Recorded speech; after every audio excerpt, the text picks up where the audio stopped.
초록쯤에 있습니다. 빌립보서 1장 15절에서 21절의 말씀을 다 같이 교독하시고 마지막 절은 함께 읽도록 하겠습니다. 어떤 이들은 투기와 분쟁으로, 어떤 이들은 착한 뜻으로 그리스도를 전파하나니,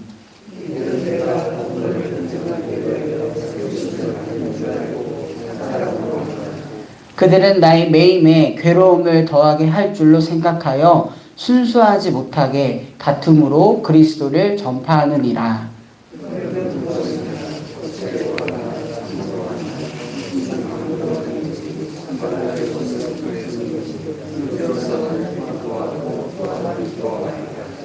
이것이 너희의 간구와 예수 그리스도의 성령의 도우심으로 나를 구원에 이르게 할 줄 아는 고로.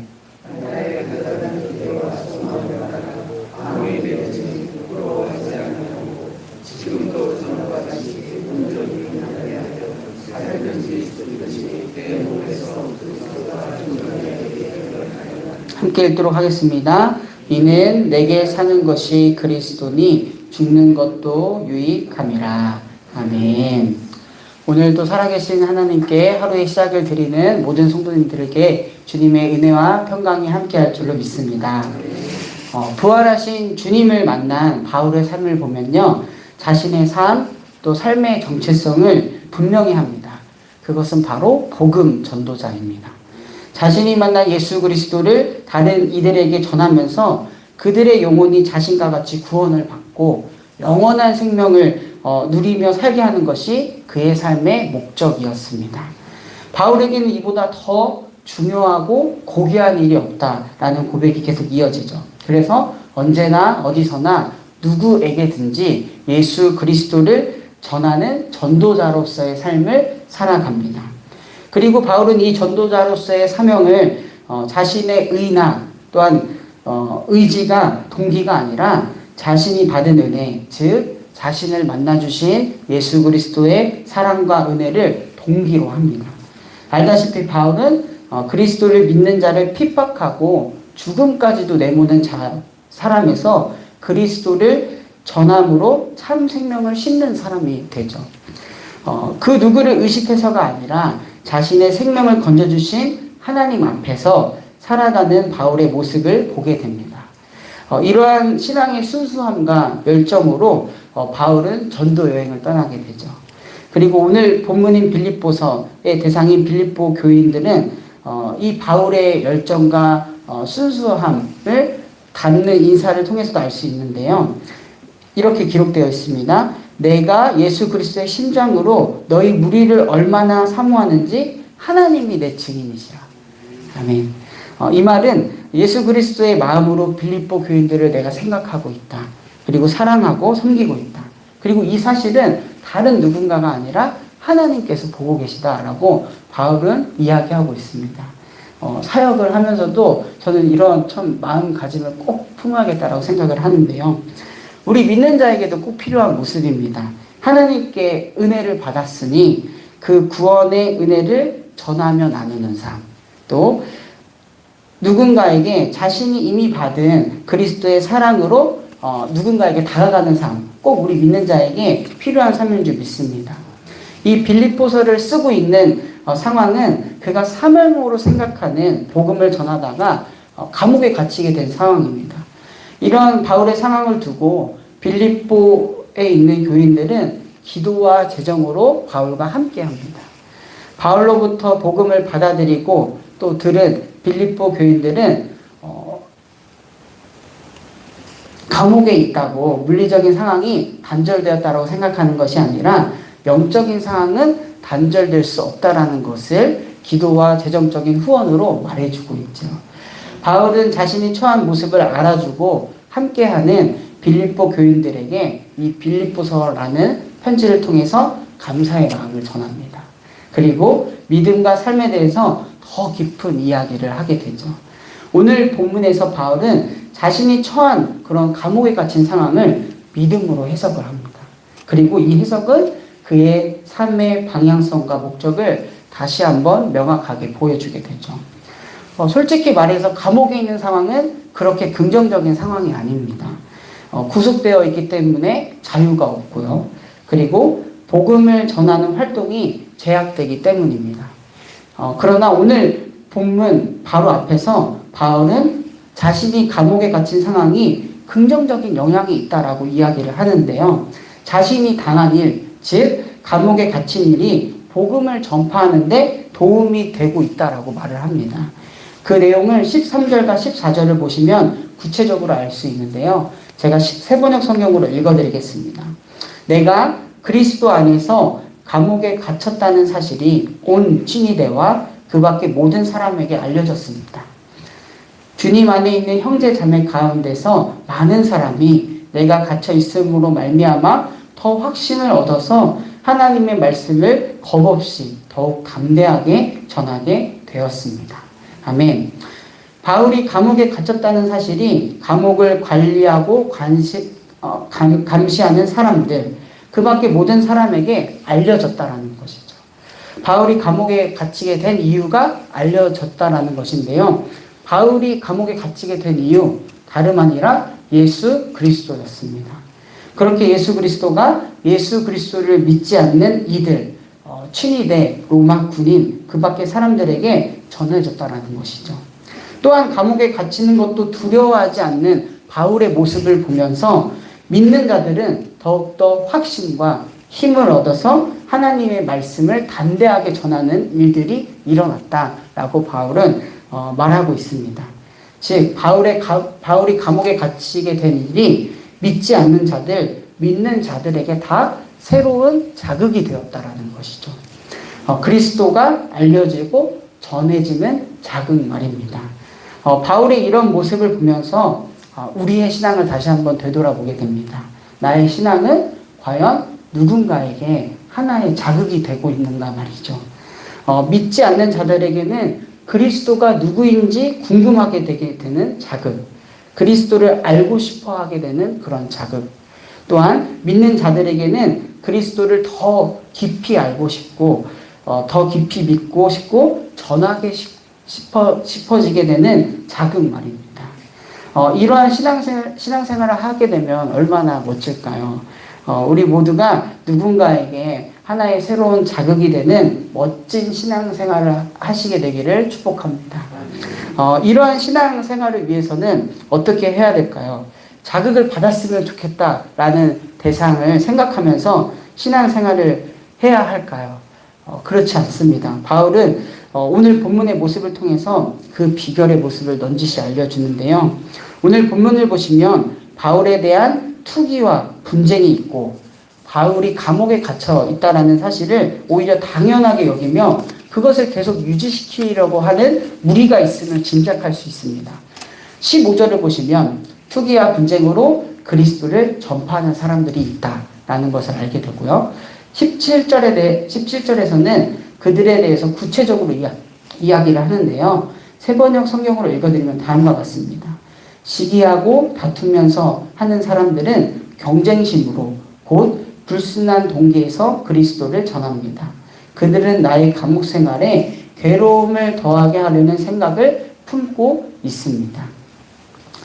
이 구절을 보면서 정말 놀랍게 깨달은 건 뭐냐면 이런 사람들이 예수를 믿지 않는 유대인이나 이방인이 아니라 예수를 믿고 그리스도를 전파하는 사람들이라는 것입니다.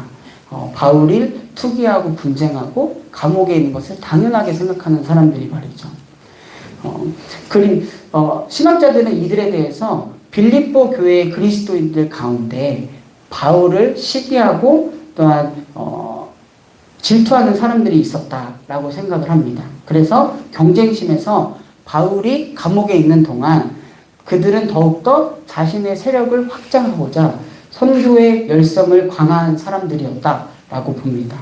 그리고 이들은 바울이 감옥에 갇혀 있는 동안 자기네의 영향력을 강화하고자 바울이 감옥에 갇힌 그 사실을 영적인 연약함이다라고 말하기까지 한 이들이다라고 이야기를 하죠. 인간적으로 생각하면 바울의 입장에서 얼마나 좀 배신감도 들고 괘씸했을까요? 그러나 바울은 이러한 상황에서 그의 믿음과 그를 만나주시고 구원해 주신 주님을 생각하면서 다음과 같이 이런 상황을 해석합니다. 그리고 이런 해석은 바울이 다른 이들에게 신앙적으로 자극을 줄 수 있는 비결이라고 생각하는데요. 18절의 말씀을 제가 세번역으로 읽어드리겠습니다. 그렇지만 어떻습니까? 거짓된 마음으로 하든지 참된 마음으로 하든지 어떤 식으로 하든지 결국 그리스도가 전해지는 것입니다. 나는 그것을 기뻐합니다. 앞으로도 또한 기뻐할 것입니다. 아멘. 바울은 자신의 상황을 이용하는 그리스도인들이 있었다는 사실을 인지하면서도 분명히 그러한 부정적인 상황에도 불구하고 결국에는 그리스도가 전파되는 것이기 때문에 나는 그것으로 족하고 기쁘다라고 고백을 합니다. 자신이 다시 태어나 살게 된 그리스도의 은혜, 그 구원의 은혜가 전파되기만 한다면 자신이 소명으로 생각하는 복음이 전파되었으니 자신의 뜻과는 비록 다른 방향으로 나아갈지라도 나는 기쁨으로 받아들일 수 있다라고 고백을 하는 것이죠. 그렇게 바울은 순수하게 복음을 전해지기를 바라는 마음이 있었고요. 그의 삶에서 가장 큰 소망이 복음이 전파되는 것이구나라는 것을 우리는 본문을 통해서 알 수가 있습니다. 그러면서 다시 한번 우리 자신에게 묻습니다.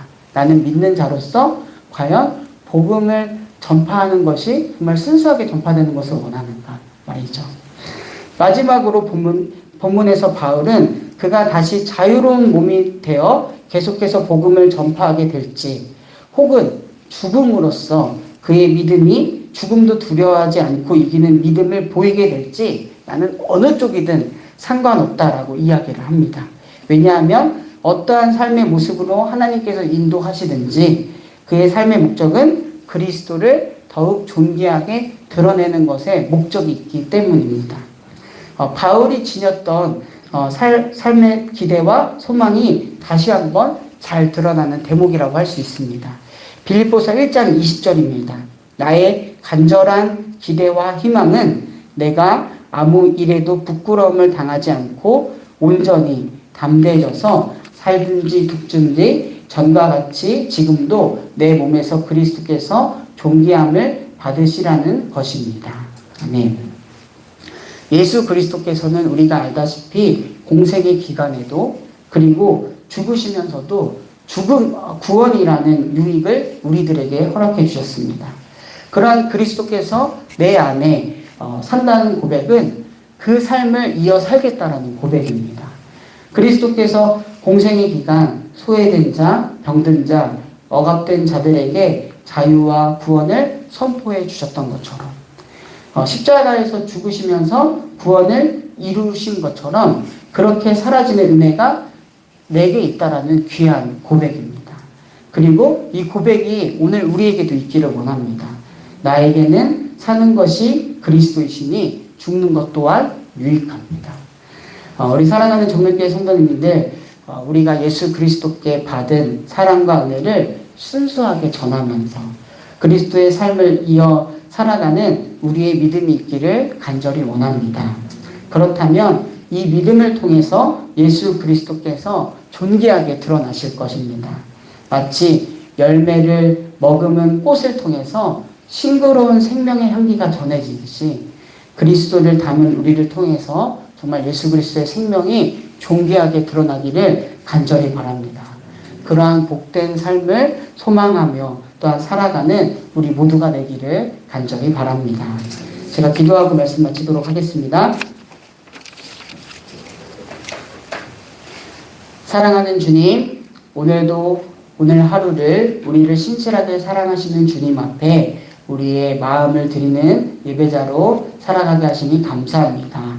우리에게 주신 은혜와 사랑에 대하여 진실하게 응답하는 우리의 삶이 되기를 바랍니다. 그 은혜와 사랑을 순수하게 전하는 삶을 살아가게 하시고 복음이 전파되는 것을 무엇보다 기뻐하는 믿음을 허락하여 주시옵소서.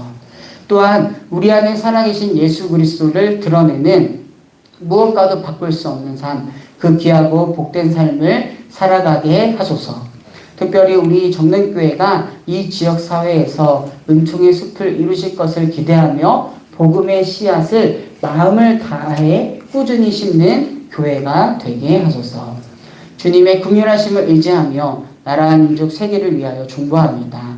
혼란과 불안이 자리 잡고 있는 이 나라, 이 민족과 온 열방, 전쟁과 기후위기, 반목이 심해지는 이 나라와 열방 가운데 우리가 간절히 구할 것은 주님의 샬롬입니다. 평화의 왕이신 주님, 주님의 평안과 질서, 공의를 이 땅 구석구석에 허락하여 주시옵소서. 주님의 일하심을 먼저 받아들이고 삶으로 고백하며 살아가는 우리 믿는 자들이 되게 하소서. 몸과 마음, 영혼이 아픈 환우들이 있습니다. 병으로 인하여 지치는 마음 주님께서 어루만져 주시옵소서. 병상 중에서도 함께 하시는 주님의 은혜, 새 힘을 주시는 주님의 은혜를 경험하게 하소서. 고3 수험생 및 입시생을 위하여 중보합니다. 저들의 미래를 위해서 하나하나 준비하는 이 기간, 하나님께서 함께하여 주시고 무엇보다 이 기간이 하나님을 향한 믿음이 더욱 단단해지는 시기가 되도록 축복하여 주시옵소서. 이 시간 주님께 마음과 정성을 드리니 있습니다. 주님 그 마음을 받아주시고 기억하여 주시옵소서. 하늘의 신령한 복과 땅의 풍성함으로 더하여 주시고 드려진 예물 하나님 나라를 위하여서 쓰이게 하여 주시옵소서. 이 시간 각자의 기도의 제목을 가지고 하나님께 나아갑니다. 기도를 통하여 오늘 우리 하루를, 우리 자신을 하나님께 고정하는 시간, 하나님의 일들을 경험하는 복된 기도의 시간 되게 하여 주시옵소서. 이 모든 말씀 지금도 살아계셔서 우리와 함께 하시는 우리 구주 예수 그리스도의 이름으로 간절히 기도드립니다. 아멘. 하늘에 계신 우리 아버지여, 이름이 거룩히 여김